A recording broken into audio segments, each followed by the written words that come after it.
pourquoi est trop grave pour le dire, mais je vais le dire. Il s'agit pour Israël de survivre à un monde arabe qu'il faut à tout prix détruire.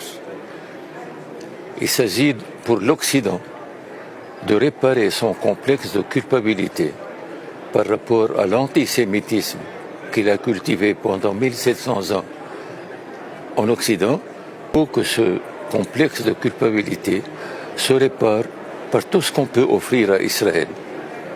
Le meilleur de ce que souhaite Israël, c'est la destruction du monde arabe, et cela a été écrit, explicitement écrit, dans une revue israélienne qui s'appelle Kevonim, au mois de février 1982.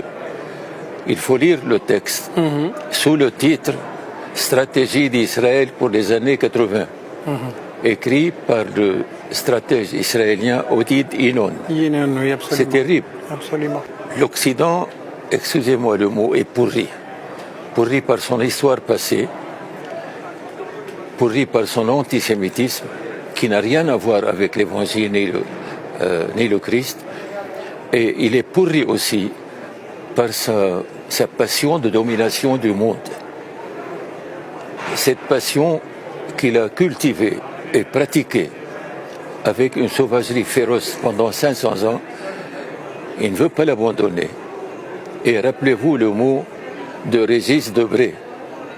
L'occidental a ôté son casque colonial, mais sa tête reste coloniale. Si l'islam avait été aussi sanglant et sanguinaire que ce qu'on prétend qu'il est maintenant, aucun chrétien ni aucun juif n'aurait survécu à la conquête musulmane.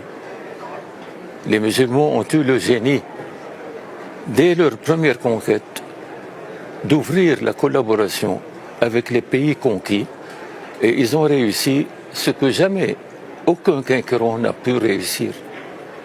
Et ils maintiennent jusqu'à maintenant cette convivialité avec les gens.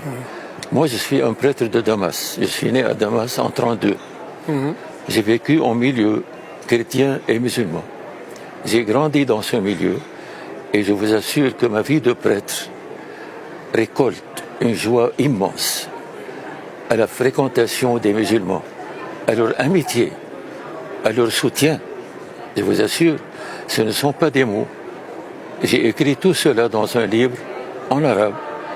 J'espère pouvoir le traduire en français et aussi en anglais pour faire comprendre aux gens ce qu'est au fond l'islam. L'islam est une religion que les musulmans pratiquent avec beaucoup de respect, mais quand ils voient en face d'eux un homme qui les respecte, je dirais ils le dépassent en respect et en amour et en service. L'islam de l'Occident n'a rien à voir avec l'islam. Les Occidentaux, vous avez eu malheureusement le génie de créer une société musulmane à l'intérieur de vos sociétés occidentales, une société refermée sur elle-même. Vous ne lui avez pas donné la possibilité de s'intégrer, de vivre avec vous comme partie prenante de vous. Vous les avez laissés faire les travaux que vos concitoyens répugnaient à faire, et avec le temps, ces sociétés musulmanes refermées sur elles-mêmes, alourdies par un complexe d'infériorité, restent comme une bombe à retardement.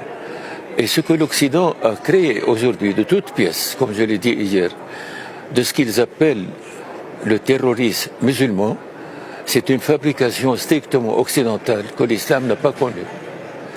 Et c'est une fabrication qui risque de rejaillir et qui déjà a rejailli sur la société occidentale. C'est un djihad fabriqué par l'Occident pour soi-disant, mater